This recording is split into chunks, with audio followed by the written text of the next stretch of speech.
we want to get in depth on a bill that passed the House last week. It was H98, which is the bill that would limit the teachers the funds and public money being used for teacher union purposes and so forth. And so we kind of want to dive into that a little bit more. And I wanted to play some clips from the debate that happened on the House floor. We watched some of it live, I believe, if I recall correctly. But we kind of want to walk you through this. And we have some other information here from a great organization called Freedom Foundation, not Idaho Freedom Foundation, but Freedom Foundation, that discusses this issue and has looked at it in depth here in Idaho.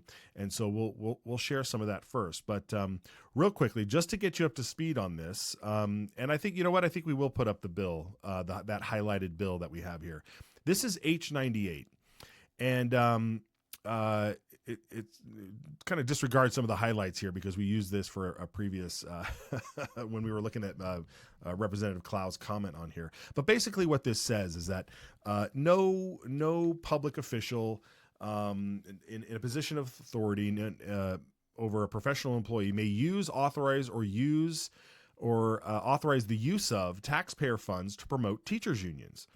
And one of the ways that this happens is by deducting dues directly from a teacher's paycheck or a union member's paycheck on behalf of the teachers' union. And it sends it right to the teachers' union or an affiliate.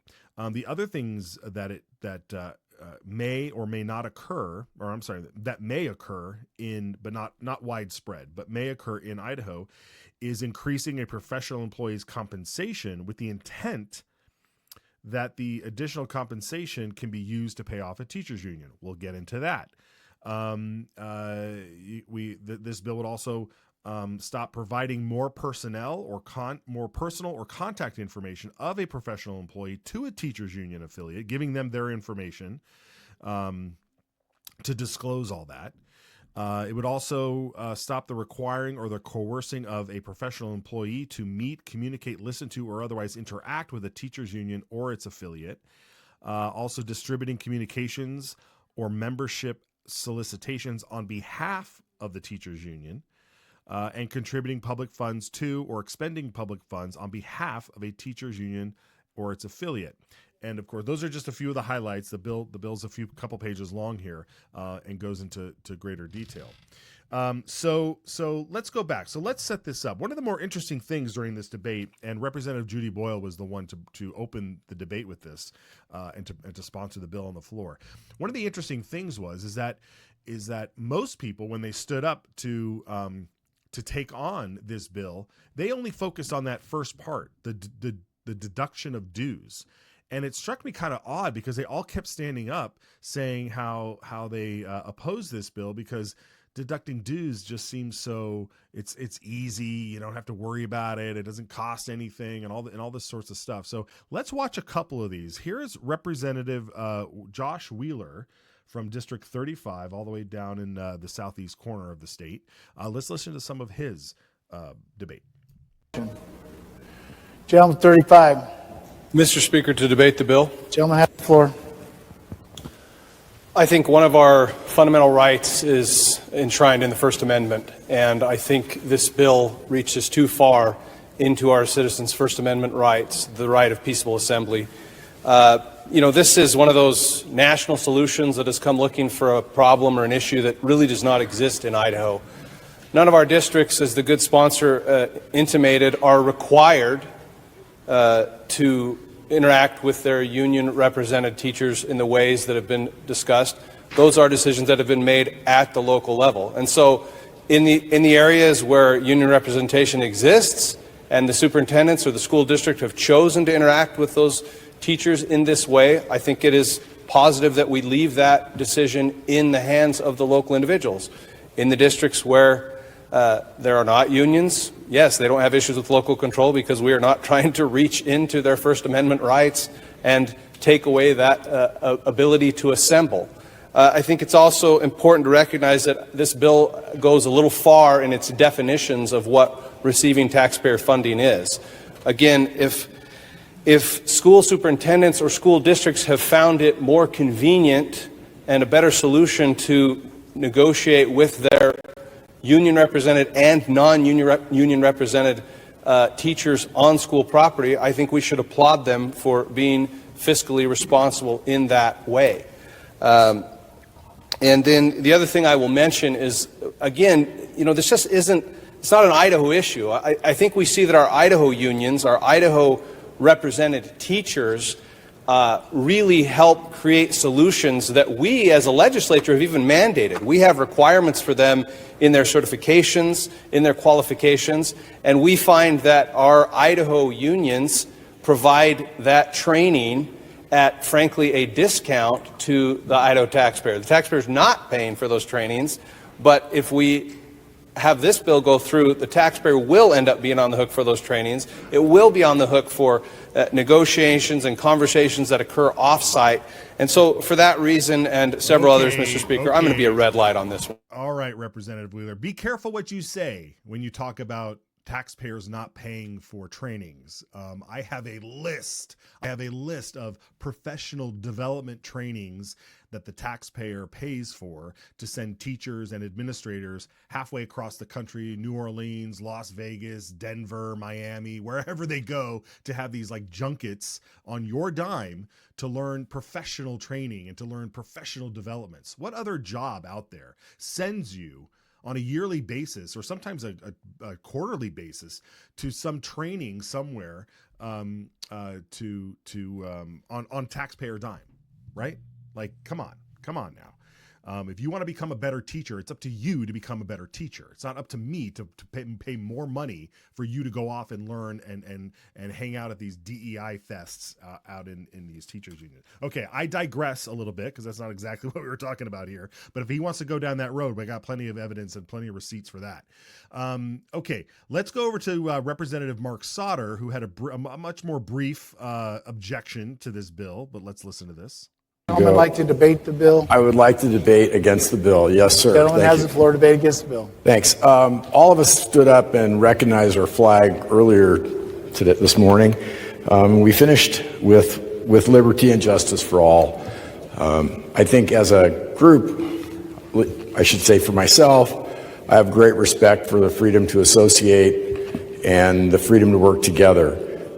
As a fire chief, I worked for years with our union. I was a union member before that. We had great benefits from working with the union. When I called home to ask about this, our school superintendents got back to me and said, it works. We have a great relationship with our union. On my watch, a number of years ago, we did payroll deduction. The money never came out of the city's pocket. It was our own pocket that we decided that we would send for, it was a union dues, or it was United Way, or it was for our federal taxes, or our state taxes, or a myriad of other credit union donations or savings. So all of those processes are there. I don't believe there's a cost to our citizens for people to say, yep, put $15 towards whatever it is. So I don't see that as a use of taxpayer funds. So anyway, with the recognition of the benefit for our unions, our teachers. Representative Mark Sauter there, he wraps up briefly. Let's skip over to Representative Jack Nelson out of District 26. Debate against, please. Gentleman has the floor. Okay, I think one of the issues that is not on the agenda today or part of this information is simply put, unions in some large districts fulfill the role of an HR department. It's simply cheaper for the district to ask one of the union's members to negotiate a labor complaint than it is to have an HR department or bring in outside contractors to do that. End of the day, I think it's been shown pretty clearly that it saves on litigation costs and supplies a relatively good resolution to some of those problems. So, and I think this and the discussion have just simply overlooked that. Yeah. Pardon me about that. Okay. Did I have one more? Oh, Clow. Let's listen to Clow again. Right to work state, and I supported that wholeheartedly.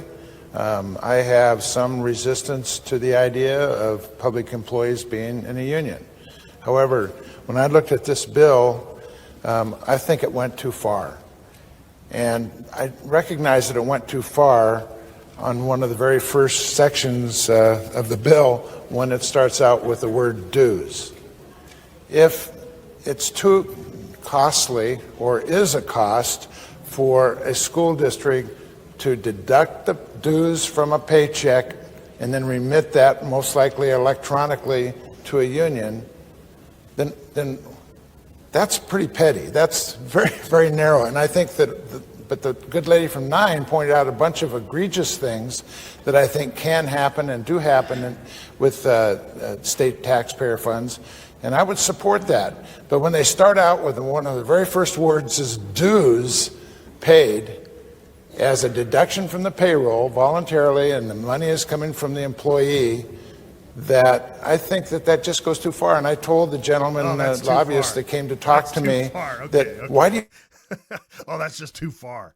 When they start with the dues, that just got me. Everything else in there, yeah, I'm all for that. I'm all for that. But the dues thing, oh my God, that's just petty. That's just petty. Is that how you want to be? Is that who you want to elect? People are just like, oh, that's petty. Petty nonsense. I'm out of here on that. Oh my goodness. Folks, it's so interesting. It's so interesting. The dynamics here. Okay. It's so interesting. The dynamics here. Okay. So, I want to bring up an article. Okay. This is from the folks over at Freedom Foundation. This was published just a couple weeks ago. And this is how they tell you how Idaho tax dollars support teachers unions. And, if you guys want to scroll down a little bit, there's a kind of a bullet point list. It starts with number 1, and number 1 here. And again, this is Idaho. Out of the 83 districts, at least 52 deduct union dues from educators' paychecks. How petty to stop that. And over the course of the year, the district collects about $4.4 million in dues from over 5,000 teachers. And about 1.1 of that is forwarded to the NEA headquarters, the largest labor union, the largest leftist-leaning labor union in the United States, the NEA. And they use all of that to advance their political advocacy. The total cost to taxpayers to collect dues, it looks like it actually could run tens of thousands of dollars. So it's not nothing. It's not nothing. It does cost us money to use those programs. Now, the interesting thing here, let's go back to this article because I want to give the thunder to Representative Tanner here. Because one of the points that was in the bill, it said we will not allow districts to negotiate contracts that add extra money in order to make up for union dues from the union member. and again, that's an egregious. That's one of the more egregious things, right? Well, let's listen to Representative Josh Tanner out of District 14. 14. Thank you, Mr. Speaker. To debate in favor. Gentleman has the floor. Thank you, Mr. Speaker. First off, I want to thank the good lady for bringing this forward. I actually do think it's actually a good bill. I do not think it actually attacks teachers. I do not think it attacks unions. I actually think it just states that we do not want them to check the box. We do not believe that certain activities need to be crossed over.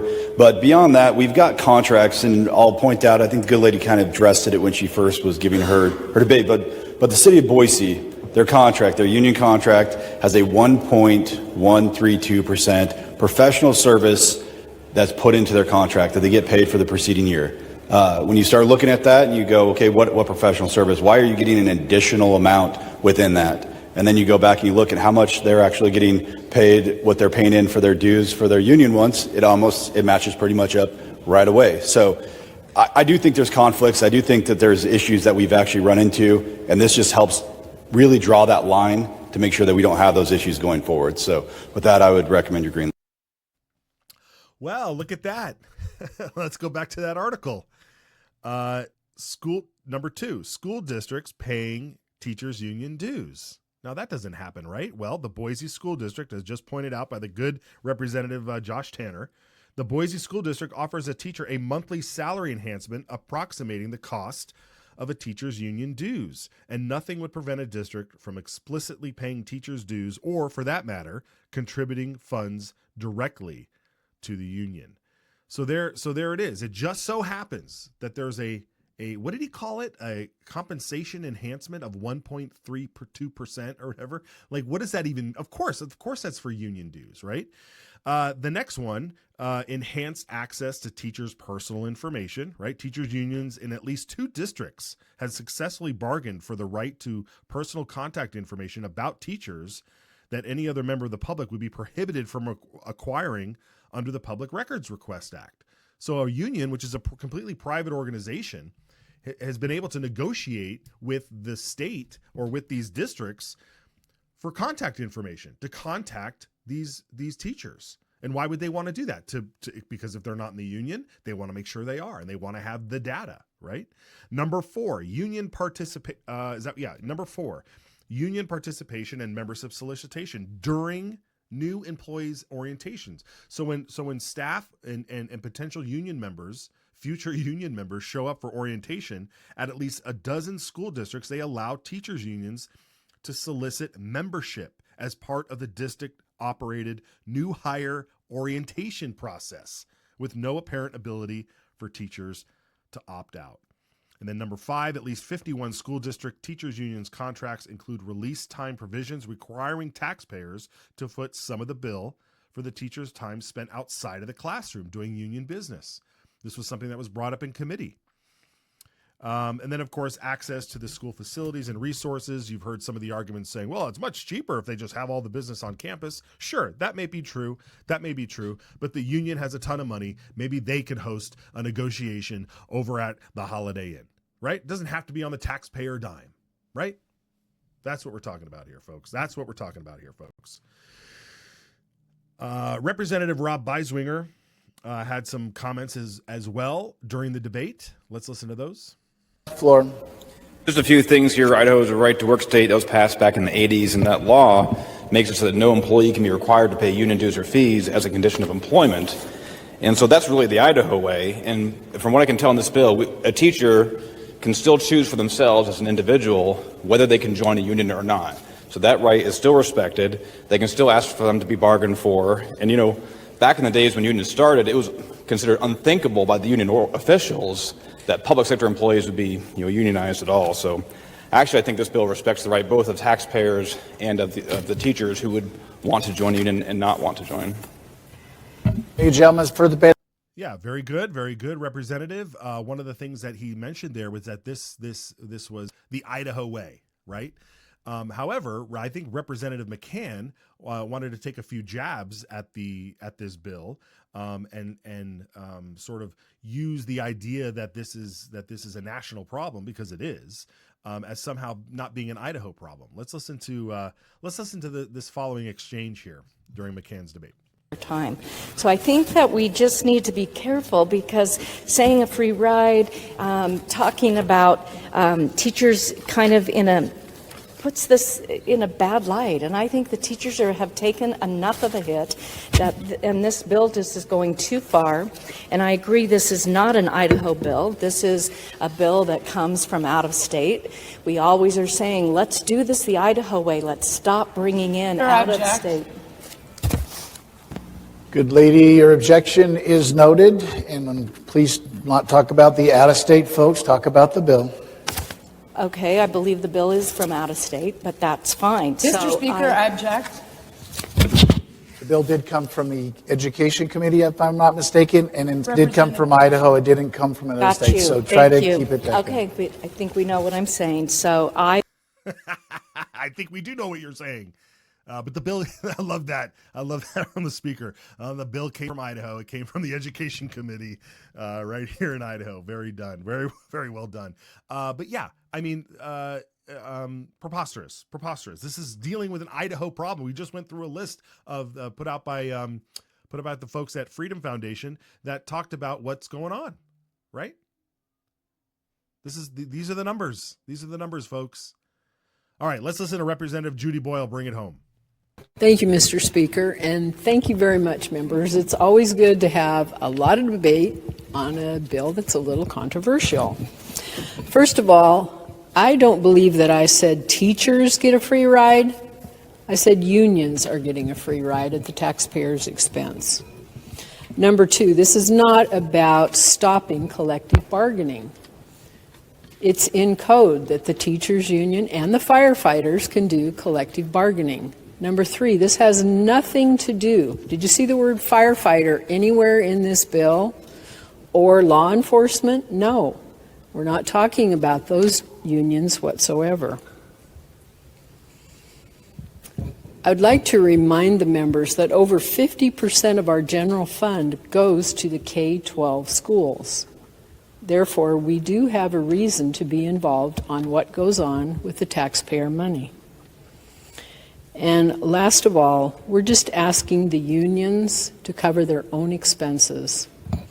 Thank you. I'm asking for your green light. Amen. That's right. Pay your own expenses. Pay your own expenses. My gosh, 50% of our overall budget goes to the education? And what happens when we keep increasing? Well, the unions just say, look what I get. Raise the dues. I mean, that's what I would do. If you're getting more, if your teachers are being paid more, you say, well, the reason you're getting paid more is because of our union activities. So the dues are going up.